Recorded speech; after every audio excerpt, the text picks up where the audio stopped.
Hi dear അനിയറോ, നിങ്ങൾക്ക് എല്ലാവർക്കും അന്നാസ് കഫേയുടെ പുതിയൊരു എപ്പിസോഡിലേക്ക് സ്വാഗതം. എല്ലാവർക്കും സുഖമാണല്ലോ അല്ലേ?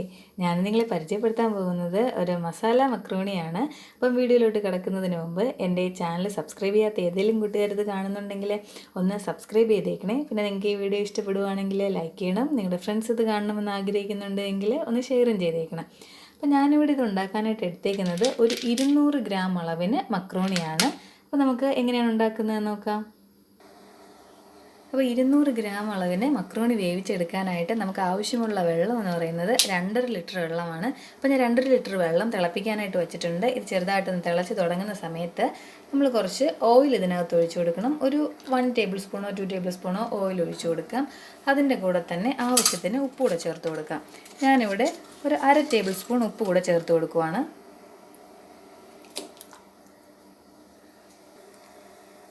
വെള്ളം നല്ലതുപോലെ തിളയ്ക്കുന്നവരെ നമുക്കൊന്ന് വെയിറ്റ് ചെയ്യാം. ഇവിടെ വെള്ളം നല്ലതുപോലെ തിളച്ചിട്ടുണ്ട്. ഞാനിതിനകത്തോട്ട് എടുത്തു വച്ചേക്കുന്ന മക്രോണി ചേർത്ത് കൊടുക്കുവാണ്.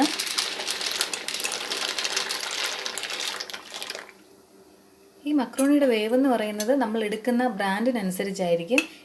ഇത് വേകാനായിട്ട് ഒരു 5 to 6 മിനിറ്റ്സ് മതിയാകും.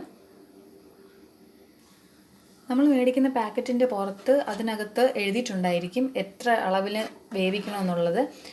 എല്ലാ മക്രോണിയും ഏകദേശം ഒരു 10 മിനിറ്റ്സ്, അറൗണ്ട് 10 മിനിറ്റ്സിനകം തന്നെ അതൊന്ന് വെന്ത് കിട്ടും. ഇടയ്ക്കിടയ്ക്ക് ഇത് വേവുന്നുണ്ടോ എന്ന് നോക്കണം. കാരണം ഇത് ഓവർ കുക്ക് ആയിപ്പോയാൽ ഇതിന് ടേസ്റ്റിന് വ്യത്യാസം വരും. ഇത് എളുപ്പം കുഴഞ്ഞു പോകാൻ ചാൻസ് ഉണ്ട്. അതുകൊണ്ട് നമ്മൾ ഇടയ്ക്കിടയ്ക്ക് ഇതിൻ്റെ വേവ് നോക്കിയിട്ട് വേണം പാചകം ചെയ്യാനായിട്ട്. ഇതിന് നമുക്ക് കുറച്ച് മസാല കൂടെ തയ്യാറാക്കി എടുക്കേണ്ടതുണ്ട്. അതിനായിട്ട് ഞാനിവിടെ എടുത്തേക്കുന്ന പച്ചക്കറി എന്ന് പറഞ്ഞാൽ സവാള, ഒരു വലിയ സവാള, പിന്നെ അതുപോലെ തന്നെ 2 ക്യാരറ്റ്, ക്യാപ്സിക്കൊക്കെ ഉണ്ടെങ്കിൽ നല്ലതാണ് കേട്ടോ. ക്യാപ്സിക്കൊക്കെ ഇട്ട് കൊടുത്താൽ ടേസ്റ്റ് കൂടും. പിന്നെ ഒരു തക്കാളി ഒരു മീഡിയം സൈസ് തക്കാളിയാണ് എടുത്തേക്കുന്നത്. അടുത്തെടുത്തേക്കുന്നതെന്ന് പറഞ്ഞാൽ പച്ചമുളകും ഇഞ്ചിയും വെളുത്തുള്ളിയാണ് എടുത്തേക്കുന്നത്. അപ്പോൾ നമ്മുടെ കയ്യിൽ വേറെ ഏതെങ്കിലും പച്ചക്കറി ഉണ്ടെങ്കിൽ അതുകൂടെ ചേർത്താലും ടേസ്റ്റാണ്. മക്രോണി ഇവിടെ ഏകദേശം വെന്തിട്ടുണ്ട്. അപ്പോൾ നമുക്കിത് വേവ് കറക്റ്റായോ നോക്കാം. ഇത് സോഫ്റ്റ് ആയോ നോക്കണം. ചിലപ്പോൾ പാക്കറ്റിൻ്റെ പുറകിൽ എഴുതിയിരിക്കുന്നത് അനുസരിച്ച് ചിലപ്പോൾ വെന്തില്ല എന്നുണ്ടെങ്കിൽ അപ്പോൾ നമ്മളിത് സോഫ്റ്റ് ആയോ നോക്കണം. നല്ല സോഫ്റ്റ് ആവുന്നത് വരെയാണ് നമ്മൾ വേവിക്കേണ്ടത്. ഇതിപ്പോൾ നല്ലതുപോലെ സോഫ്റ്റ് ആയിട്ടുണ്ട്, നല്ലതുപോലെ കുക്കായിട്ടുണ്ട്. അപ്പോൾ നമുക്കിതിൻ്റെ വെള്ളം ഒന്ന് ട്രെയിൻ ചെയ്ത് കളയണം. ഇപ്പോൾ വെള്ളം മുഴുവൻ ഞാൻ തോർത്തി കളഞ്ഞിട്ടുണ്ട്. ഇനി നമുക്ക് ഇതിനാവശ്യമായിട്ടുള്ള മസാല തയ്യാറാക്കാം. മസാല തയ്യാറാക്കാനായിട്ട് ഞാനൊരു കടായി അടുപ്പത്തോട്ട് വെച്ചിട്ടുണ്ട്. അതിലോട്ട് ഒരു 2 ടേബിൾ സ്പൂണ് കുക്കിംഗ് ഓയിൽ ഒഴിച്ചു കൊടുക്കുവാണ്. ഇതിനകത്തോട്ട് നമ്മൾ എടുത്തു വച്ചിരിക്കുന്ന ഇഞ്ചി വെളുത്തുള്ളി നമുക്ക് ചേർത്ത് കൊടുക്കാം.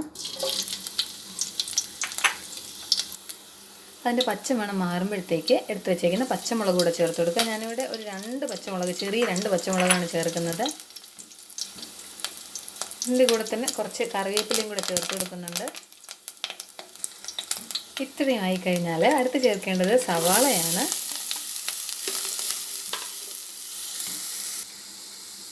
അതിൻ്റെ കൂടെ തന്നെ ബാക്കിയുള്ള പച്ചക്കറി കൂടെ നമുക്ക് ചേർത്ത് കൊടുക്കാം.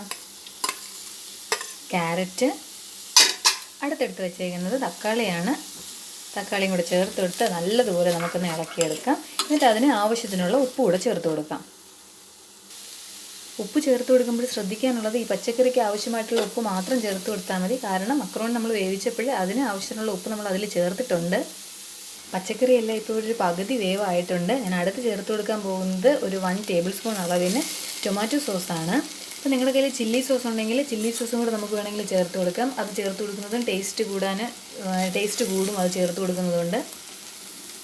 ഇത് നല്ലപോലെ ഒന്ന് മിക്സ് ചെയ്ത് കൊടുത്തതിന് ശേഷം നമുക്കടുത്ത് പൊടികളൊക്കെ ചേർത്ത് കൊടുക്കുക. ഇതിനകത്ത് ഒരു 1/2 ടേബിൾ സ്പൂണ് മുളക് പൊടി, അതുപോലെ തന്നെ ഒരു 1/2 ടേബിൾ സ്പൂണ് മല്ലിപ്പൊടി, 1/4 ടേബിൾ സ്പൂണ് മഞ്ഞൾപ്പൊടി, ഇത്രയും ചേർത്ത് നല്ലതുപോലെ ഒന്ന് മിക്സ് ചെയ്തെടുക്കാം. ഈ പൊടിയുടെ പച്ചമണമൊക്കെ മാറുന്നത് വരെ ഒന്ന് വഴറ്റിയെടുക്കണം. ടേസ്റ്റിന് വേണ്ടി ഞാൻ അടുത്ത് ചേർത്ത് കൊടുക്കുന്നത് ഒരു 1/2 ടേബിൾ സ്പൂൺ അളവിന് ഗരം മസാലയാണ്. അപ്പോൾ നിങ്ങളുടെ കയ്യിൽ മീറ്റ് മസാല ഉണ്ടെങ്കിൽ അത് വേണമെങ്കിൽ നമുക്ക് ചേർത്ത് കൊടുക്കാവുന്നതാണ്. മസാല ചേർക്കുന്നത് ഓപ്ഷണലാണ് കേട്ടോ. നിങ്ങൾക്ക് ആവശ്യമുണ്ടെങ്കിൽ മാത്രം ചേർത്ത് കൊടുത്താൽ മതി. ഒരു മണത്തിനും ഒരു ടേസ്റ്റിനും വേണ്ടിയിട്ടാണ് ഞാൻ ചേർത്ത് കൊടുത്തത്. അപ്പോൾ മസാല ഇവിടെ റെഡി ആയി കഴിഞ്ഞ് നമ്മൾ അടുത്ത് ചേർക്കാൻ പോകുന്നത് നമ്മൾ വേവിച്ച് വെച്ചേക്കുന്ന മക്രോണി ഇതിനകത്തോട്ട് ചേർത്ത് കൊടുക്കുകയാണ്. ഇത് മൊത്തം ചേർത്ത് കൊടുത്ത് നമുക്കൊന്ന് മിക്സ് ചെയ്തെടുക്കാം.